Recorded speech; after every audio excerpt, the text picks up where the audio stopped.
श्री राम मानस चर्चा में आप सभी भगवत भक्तों, भारतीयों, भारत पर गर्व करने वाले हर हिंदुस्तानियों का सादर स्वागत है।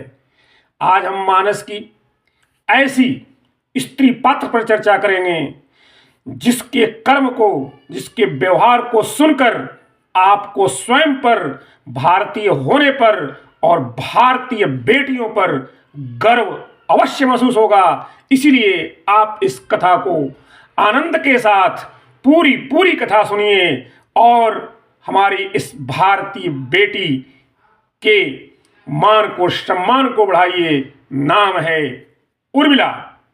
आज हम उर्मिला की कथा सुनेंगे। शुद्धोष बुद्धोष निरंजनोष। आइए हम दर्शन करते हैं उर्मिला जी का। हमने संतों के श्री मुख से सुना कि जब लक्ष्मण जी सुमित्रा मां के भवन से बाहर आ रहे हैं और रास्ते में सोचते आ रहे हैं कि उर्मिला से कैसे मिलूं, इस चिंता में डूब रहे थे कि उर्मिला को बोलकर न गए तो रो रो कर प्राण त्याग देगी और बोलकर अनुमति लेकर जाएंगे तो शायद जाने न दे। वो मेरे साथ चलने की जिद करेगी, रोएगी और कहेगी कि जब जानकी जी अपने पति के साथ जा सकती हैं तो मैं क्यों नहीं जा सकती। लक्ष्मण जी स्वयं धर्म हैं, लेकिन आज धर्म ही द्वंद्व में फंस गया। उर्मिला को साथ लेकर जाया नहीं जा सकता और बिना बताए जाएं तो जाएं कैसे। रोती हुई को छोड़ा नहीं जा सकता। स्त्री के आंसू को ठोकर मारना किसी पुरुष के बस की बात नहीं। पत्थर हृदय पुरुष भी बड़े से बड़े पहाड़ को ठुकरा सकता है, लेकिन रोती हुई स्त्री को ठुकराना यह किसी पुरुष के बस की बात नहीं है। लक्ष्मण जी चिंता में डूबे हैं। अगर रोई तो उन्हें छोड़ा नहीं जा सकता और साथ लेकर जाया नहीं जा सकता। करें तो करें क्या। इस चिंता में डूबे चले जा रहे थे कि उर्मिला जी का भवन आ गया। इधर उर्मिला जी को घटना की पहले ही सभी जानकारी हो चुकी है और उर्मिला जी इतने आनंद में डूबी हैं कि मेरे प्रभु, मेरे पति, मेरे सुहाग का इतना बड़ा सौभाग्य कि उन्हें प्रभु की चरणों की सेवा का इतना सुंदर अवसर मिला है।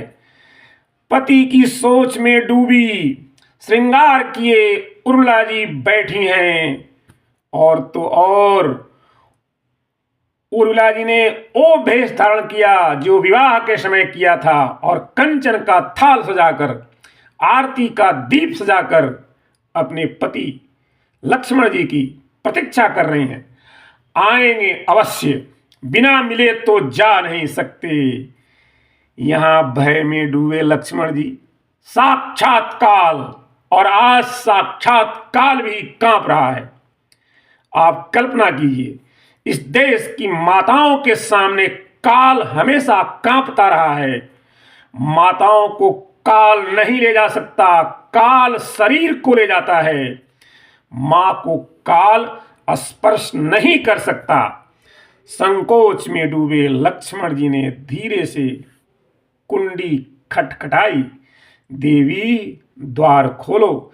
जैसे ही उर्मिला जी ने द्वार खोला तो लक्ष्मण जी ने आंख बंद कर ली। निगाह से निगाह मिलाने का साहस नहीं। लक्ष्मण जी को भय लगता है, आंसू आ गए। उर्मिला जी ने जैसे ही आंसू देखा बोल उठी कि भगवान, यह तो नाचने का समय है, आनंद का समय है, उत्सव का समय है और आपकी आंखों में आंसू। उर्मिला जी समझ गई कि मेरे कारण मेरे पतिदेव असमंजस में आ गए हैं। उर्मिला जी ने दोनों हाथों से कंधा पकड़ लिया और कहा, आर्यपुत्र घबराओ नहीं, धीरज धरो, धीरज धर्म मित्र अरुणारी, आपद काल परिखिहि चारी, धीरज धर्म मित्र अरुणारी, आपद काल परिखिहि चारी। धैर्य की, धर्म की, मित्र की और नारी की आपत्ति के समय ही परीक्षा होती है। आपको शायद यह लगता होगा कि मुझे घटना की जानकारी नहीं है, लेकिन मुझे तो पूरी जानकारी है और मुझे यह भी मालूम है कि आप प्रभु की सेवा में 14 वर्षों के लिए जा रहे हैं और मैं समझ रही हूं कि आप संकोच में डूबे हैं कि उर्मिला साथ जाने की जिद करेगी। तो ध्यान से सुनिए, मैं साथ जाने की जिद क्या, जाने के बारे में सोच भी नहीं रही हूं। यह तो मेरा सौभाग्य है कि मेरा सुहाग प्रभु के साथ उनकी सेवा में जा रहा है। और सुनिए, मैंने किसी भोगी के घर का अन्न नहीं खाया, मैंने किसी भोगी के घर का अन्न नहीं खाया है। मैं योगीराज जनक की बेटी हूं, योगी की गोद में खेली हूं, भोगी की गोद में नहीं। मस्तक ऊपर उठाइए। अपनी साड़ी के पल्लू से उर्मिला जी ने लक्ष्मण जी के आंसू पोंछे। तब लक्ष्मण जी उर्मिला जी से लिपटकर इतना रोए कि उनके आंसू थम नहीं रहे हैं। सामान्यतः लक्ष्मण जी जीवन में रोते नहीं हैं। जीवन में केवल 3 बार ही लक्ष्मण जी के रोने का उल्लेख है। पहली बार आज, दूसरी बार तब जब लंका में जानकी जी की अग्नि परीक्षा हुई थी और उस समय अग्नि परीक्षा में जब काठ की चिता बनाने को लक्ष्मण जी को कहा गया। तीसरी बार तब रोए जब माता जानकी जी को लक्ष्मण जी वन में छोड़ने गए थे, जब लव कुश मां के गर्भ में थे। सामान्यतया काल रोता नहीं है, काल रुलाता है। लक्ष्मण जी कहते हैं कि उर्मिला, तेरे चरणों में सिर रख कर रोऊं, आज तूने मुझे गिरने से, डगमगाने से बचा लिया। उर्मिला जी दौड़ कर गईं, अंदर से थाल सजाकर लाईं, दीपक जलाए, आरती उतारी, रोली चावल चंदन से टीका लगाया। जिस समय पांव छूने को झुकी, उर्मिला जी ने आंसुओं को पोंछ लिया। उर्मिला जी को लगता है कि यदि एक भी आंसू पति के चरणों में गिर गया तो वनवास काल में मेरे पति को मेरी याद आएगी, मेरी याद परमात्मा की सेवा में रुकावट आएगी। मैं दुख सहन कर सकती हूं, लेकिन पति को दुख में नहीं डाल सकती हूं। खड़े होकर विनम्र विनती की कि आर्यपुत्र, यह मेरा सौभाग्य है कि आप प्रभु की सेवा में जा रहे हैं। अब मेरी एक प्रार्थना स्वीकार कीजिए। आज जिस दीपक से मैं आपकी आरती उतार रही हूं, जब आप 14 वर्ष बाद लौटें तब भी मैं उसी दीपक से आपकी आरती उतारूं, यही मेरी तमन्ना है। बस इतनी कृपा करना कि यह दीपक हमेशा जलता रहे। 14 वर्ष तक इस दीपक को बुझने नहीं दूंगी। बस मेरे दीपक को धोखा न देना। ऐसा सुना है कि 14 वर्ष उर्मिला जी ने इस दीपक को बुझने नहीं दिया। और हमने यह भी सुना है कि जिन परिवारों में अखंड दीपक जलते हैं, अधर्म प्रवेश नहीं कर पाता। जब भी प्रवेश करेगा, धर्म ही प्रवेश करेगा।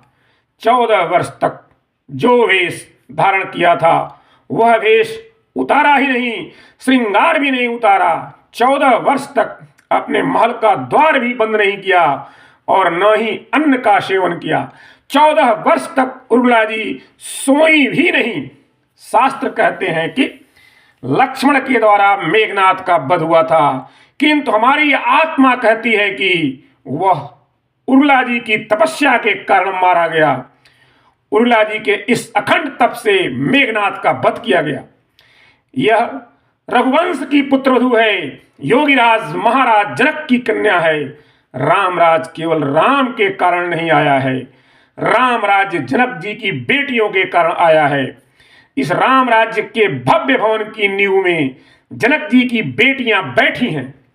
इनकी पीठ पर ही यह अयोध्या का राज्य है, जिसकी आज चारों तरफ जय जयकार हो रही है।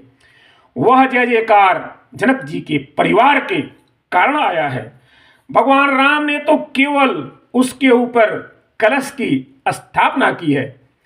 चलते चलते उर्मिला जी ने कहा कि मेरी याद मत करना, मेरा तो नाम ही उर्मिला है, मैं तो आपसे एक क्षण भी दूर नहीं हूं। यह भी बात आपने सुनी होगी कि जब लक्ष्मण जी को शक्ति लगी, इस परिवार की नारियों का कितना भरोसा है अपने पातिव्रत पर, अपने धर्म पर। उस समय संजीवनी बूटी लेकर जब हनुमान जी लौट रहे थे तो ऐसी घटना आती है कि वह अयोध्या के ऊपर से लौट रहे थे और भरत जी ने भूलवश संदेहवश बाण मारकर हनुमान जी को नीचे गिरा दिया।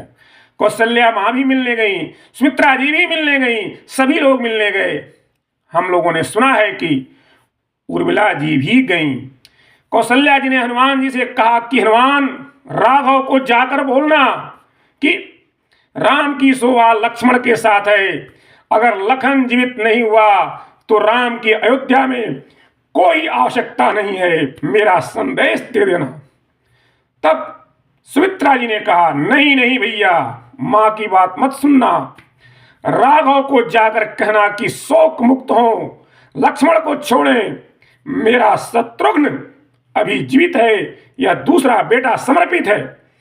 हनुमान जी सोच रहे हैं कि कैसी मां है, एक बच्चा मृत्यु की गोद में है, काल के गाल में है, और दूसरे बेटे को भी प्रस्तुत कर रही हैं। हनुमान जी ने उर्मिला जी की ओर देखा और उनके ऊपर क्या बीतती है देखा तो उर्मिला जी सबकी बात सुन रही हैं और मंद मंद मुस्कुराती हुई वहां खड़ी हैं। तो हनुमान जी ने बोला, मां आप भी कुछ बोलिए, आपके पति के प्राण संकट में हैं। उर्मिला जी ने कहा, मेरे पति के प्राण कभी संकट में नहीं हो सकते। हनुमान जी ने कहा, मैं स्वयं संकट में देखकर आया हूं, तभी तो संजीवनी लेने आया हूं। सूर्योदय की अवधि है, पूरब दिशा में लालिमा आ चुकी है और लंका यहां से कोसों दूर है, और आप कहती हैं कि प्राण संकट में नहीं है, और सूर्य उदित हो गया तो उनके प्राण कैसे बच पाएंगे। उर्मिला जी ने कहा, हनुमान जी आप अपनी चिंता करिए, मेरे पति के प्राणों की चिंता मत करिए। हनुमान जी बोले, माता सूर्योदय की ही अवधि है, अगर उससे पहले औषधि नहीं पहुंची तो। तब उर्मिला जी ने कहा, तुमको 2-4 दिन अयोध्या में विश्राम करना हो तो कर लो, तब तक मैं सूर्य को उदित होने ही नहीं दूंगी। हनुमान जी बोले, आप सूर्य को कैसे रोकोगी। बोली कि मैं सूर्यवंश की बहू हूं, मेरा विवाह सूर्यवंश में हुआ है, सूर्य हमारे कुल के पुरखे हैं, और कोई पुरखा यह नहीं चाहेगा कि जब मैं आंख खोलूं तो मेरी आंखों के सामने विधवा बहू खड़ी हो। सूर्य उदित ही नहीं होगा, आपको चिंता करने की आवश्यकता नहीं है, मेरे पति को कुछ नहीं होगा। आपको कैसे मालूम। तो उर्मिला जी बोली, मेरा दीपक मुझे बता रहा है, दीपक जल रहा है तो इसका मतलब है मेरे पति जीवित हैं। और सुनो, मैं तो लंका नहीं गई थी, तुम तो लंका से आए हो, यह बताओ कि इस समय मेरे पति कहाँ हैं। हनुमान जी बोले, भगवान की गोद में हैं। उर्मिला जी ने कहा, भैया अगर मेरे पति भोग की गोद में होते तो काल उनको मार देता, पर जो भगवान की गोद में लेटा है उसको काल छू भी नहीं सकता, वह हमेशा चिरंजीवी रहता है। मेरे पति भगवान की गोद में लेटे हैं और मैं भगवान के करुणामयी स्वभाव से पूर्ण परिचित हूं। मुझे यह मालूम है कि मेरे प्रभु को मेरे पति के जागने का संकल्प ज्ञात है। भगवान को यह जानकारी है कि लखन माँ के चरणों में 14 वर्ष तक नहीं सोने का संकल्प लेकर यहाँ आया हुआ है और वह सोएगा नहीं। और प्रभु का स्वभाव है कोमल, अति कोमल रघुवीर शुभाऊ, यद्यपि अखिल लोक कर राऊ। प्रभु को लगता है कि मेरा छोटा भाई लखन दिन भर इतने बड़े बड़े राक्षसों से लड़ता है, थक कर चूर हो जाता है और फिर संध्या समय माँ को दिए गए संकल्प को याद करता है और सोता नहीं है। इसको विश्राम कैसे दिलाएं? भगवान ने मेघनाथ के बाणों के बहाने से मेरे पतिदेव को अपनी गोद में विश्राम के लिए लिटाया है। जो राम की शरण में रहता है वह विश्राम के लिए रहता है, वह कभी मरण में नहीं जाता। जो आनंद सिंधु सुख राशि, सीकर ते त्रैलोक सुपासी, सो सुखधाम राम यस नामा, अखिल लोक दायक विश्रामा। जो आनंद सिंधु सुख राशि, सीकर ते त्रैलोक सुपासी, सो सुखधाम राम असनामा, अखिल लोक दायक विश्रामा। जो भगवान श्री राम की गोद में होगा वो विश्राम में होगा, आराम में होगा, क्योंकि सकल लोक दायक विश्रामा। जब लक्ष्मण जी ने 14 वर्ष जागरण का संकल्प ले लिया तब हमने सुना नींद लक्ष्मण जी के पास आई और नींद ने लक्ष्मण जी से कहा कि आज तक हमको कोई नहीं जीत पाया है और आज आपने हमको जीत लिया, हमसे आप कोई वरदान मांगिए। तो लक्ष्मण जी ने कहा मुझे तो कोई आवश्यकता नहीं है, मगर तुम उर्मिला जी के पास चली जाओ। नींद उर्मिला जी के पास गई, उर्मिला जी से कहा कि आप हमसे कोई वरदान मांगिए। पूछा किसने भेजा है? तो बोली आपके पतिदेव ने भेजा है। बोली उन्होंने हमें जीत लिया है, हम उन्हें वरदान देना चाहती थी। तो उन्होंने कहा जाओ उर्मिला जी के पास जाओ, मांगो वरदान, मांगो देवी मांगो। तो उर्मिला जी ने कहा अगर वरदान देना चाहती हो तो एक वरदान दो कि 14 वर्ष तक मेरे पति भगवान के चरणों की सेवा में लगे हैं, उनको मेरी याद ना आए। पत्नी कहती है परमात्मा की सेवा में उनको भोग की याद ना आए, उनको काम की याद ना आए। जो रघुवर की सेवा में बैठे हैं उनको घर की याद ना आए। ऐसी हैं हमारी भारत की आदर्श नारियां जिन पर हमें हमेशा ही गर्व रहेगा। जय मां उर्मिला, जय श्री राम, जय हनुमान।